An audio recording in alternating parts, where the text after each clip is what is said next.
which proves it was once below the sea, a sea that flooded right across to the red sand dunes at Dawlish. But here comes a prime example of man's interference. Look what the harbour wall has done to the coastline.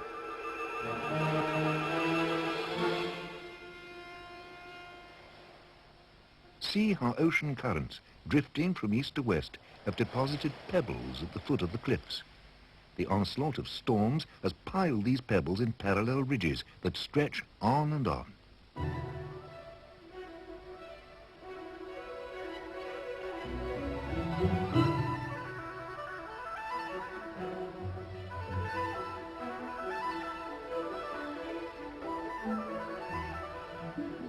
And when the cliffs finally disappear, the ridges become detached from the coast and continue as the Chesil Beach. A unique bank of pebbles, 50 foot high in places, stretching 20 miles from Burton Bradstock to Portland Bill, all given back by the sea. As you come down to Portland Bill, the drifting currents get stronger, able to move heavier rocks. So the sea's graded the pebbles from pea size at one end to fist size at the other.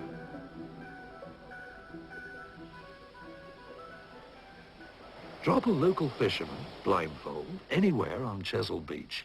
He'll be able to pick up a pebble and tell you exactly where he is. Well, so they say. And around to Weymouth. Between the years 1798 and 1805, George III bathed in the warm, therapeutic waters of Weymouth Bay. The king would be taken down into the water in his bathing machine, drawn by a magnificent team of Shire horses. His Majesty would remove all his clothes in the bathing machine, stepping directly into the water to become one of the first recorded nude bathers. At a discreet distance, a small orchestra would wade out into the bay and play for him.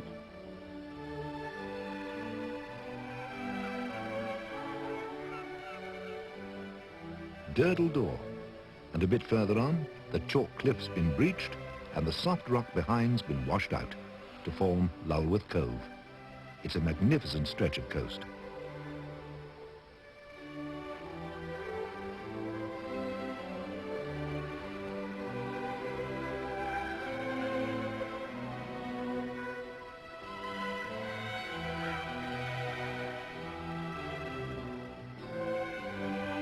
Then the geology changes suddenly to shale, the same layer that's been buried down to cooking depths under the North Sea to sweat out all our North Sea gas and oil. St Albans Head, and we're into the Isle of Purbeck, famous for its marble.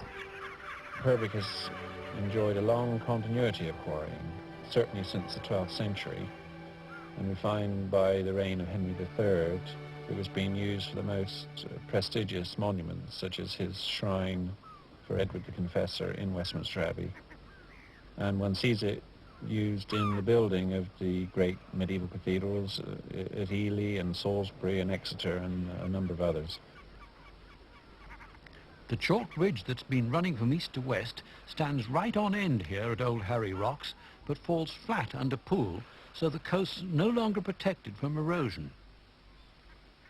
Up to now, much of the coast's been owned by the National Trust, and nobody's allowed to build on it. By contrast, the land from Poole Harbour eastwards to Christchurch is just like the Costa Brava. I wish we had the Costa Brava weather, but that old image of the Bournemouth landlady, busty, curlers in her hair, standing on the doorstep with a long list of don'ts, it's all changed. We wouldn't last 5 minutes in our business if we were like that now.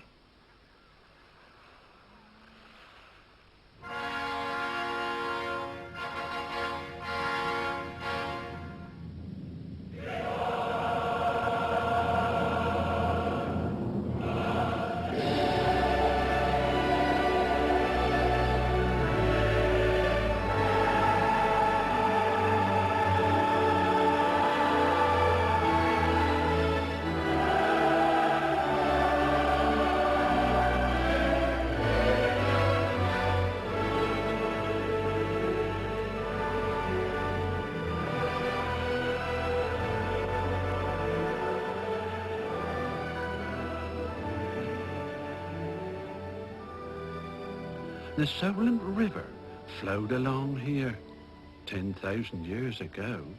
Then From the last ice age, the ice melted, and it raised the seas, and the sea came in, and all the river valleys down here were drowned. And this little southern bit of land got cut off. And that's how the Isle of Wight was made. Southampton Water, with Culshaw Castle on its spit. Flying towards Lee, Gosport. Then it'll be Portsmouth.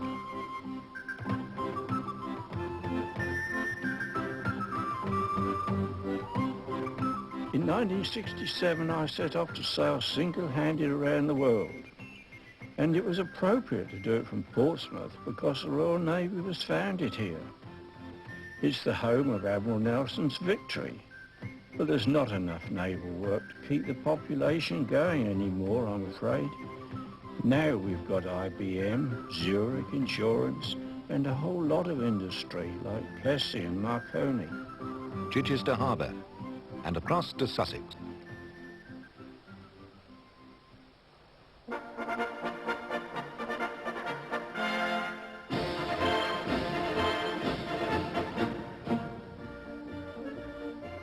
We wing around Selsey Bill, Patrick Moore territory, and Pagham Harbour Nature Reserve.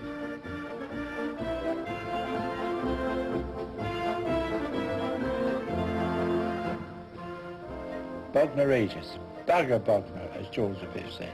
Of course, the name's always been against us. Conjures up an old Victorian atmosphere. But we've got the Clowns Convention, the Birdman Contest, where you fly off the end of the pier with homemade wings. There's an arts and recreation centre, children's zoo, Butlins. What else do you want?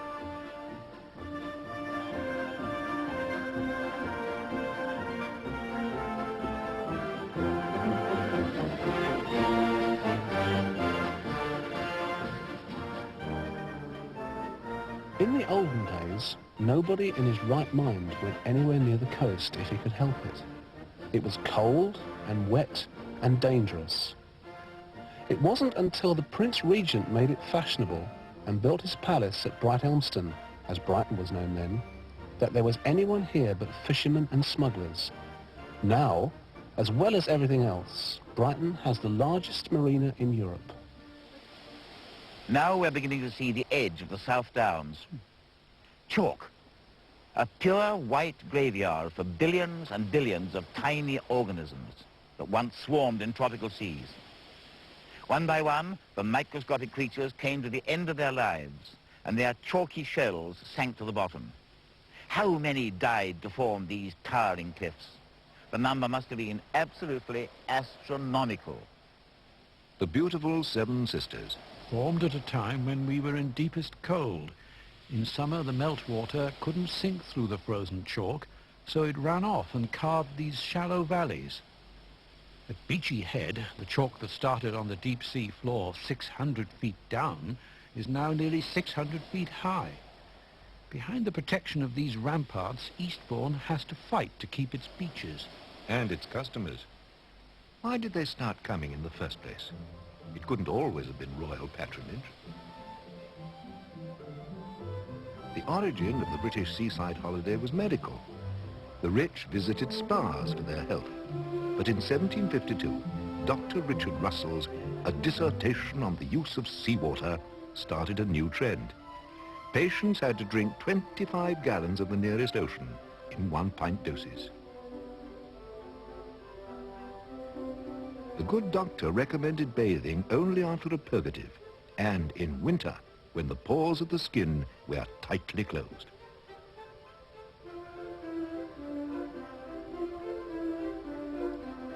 The landslip of Fairlight, where the famous lover's seat keeps falling over the edge.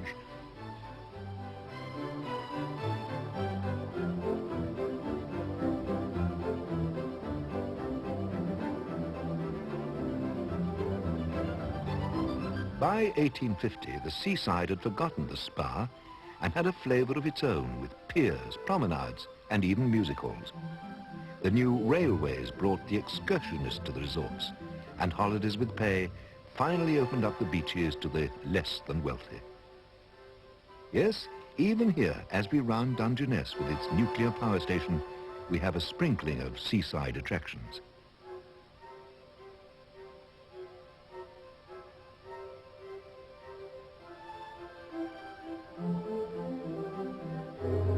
massive shingle deposit of Dungeness was built out by opposing storm waves coming up channel and from the North Sea, and quite recently too.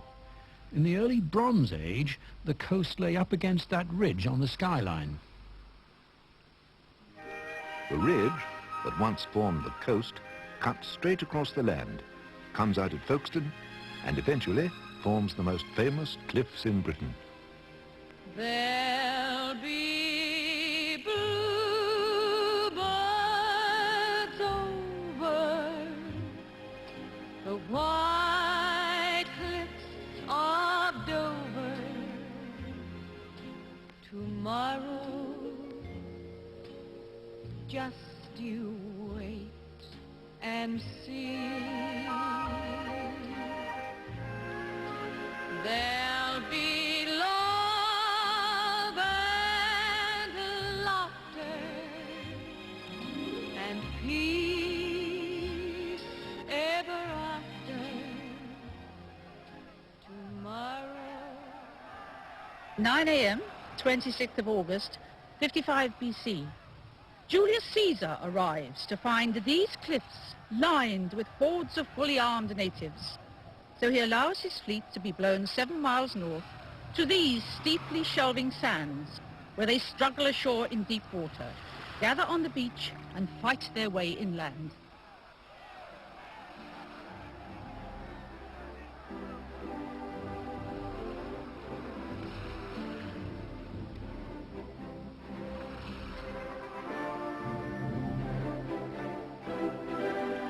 "500 years later, the Saxons Hengist and Horsa land here, followed in 597 by St. Augustine, come to bring Christianity to the Saxons."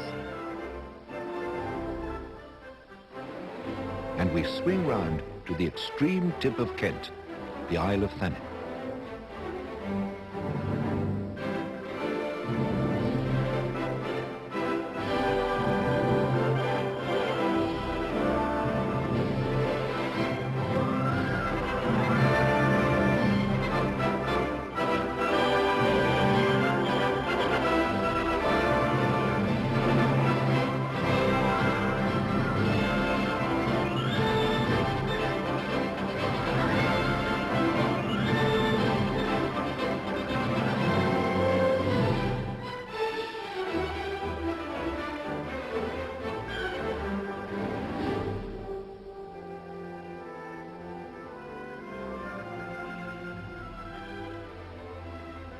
The good solid chalk gives a smooth, sinuous outline to the coast of southeast Kent.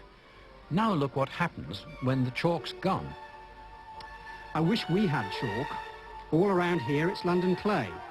Unstable slopes, eroding cliffs, seawalls showing signs of distress. Anything between the major coastal towns needs constant attention. Racing over the swale to the Isle of Sheppey. Once the mud of Sheppey gets on your boots, it sticks. Sheerness is known all over the world. The naval dockyard closed in 1960 after centuries of history. And at the closing ceremony, it was very, very sad because the Union flag got stuck halfway and didn't want to come down. And now, man's really having to fight to keep out the flood tide. Not allowed to fly too far up the Thames. Canvey Island with its high sea walls. Without him it would be mostly underwater. Not far now to London's nearest seaside town, Southend. Southend has the longest pier in the world, but after years of neglect, they're now restoring it gradually. So I can remember when trainloads of people came to Southend to buy their Kiss Me Quick hats, eat their pie and mash on the seafront, and obviously take a stroll in the lovely Never Never Land.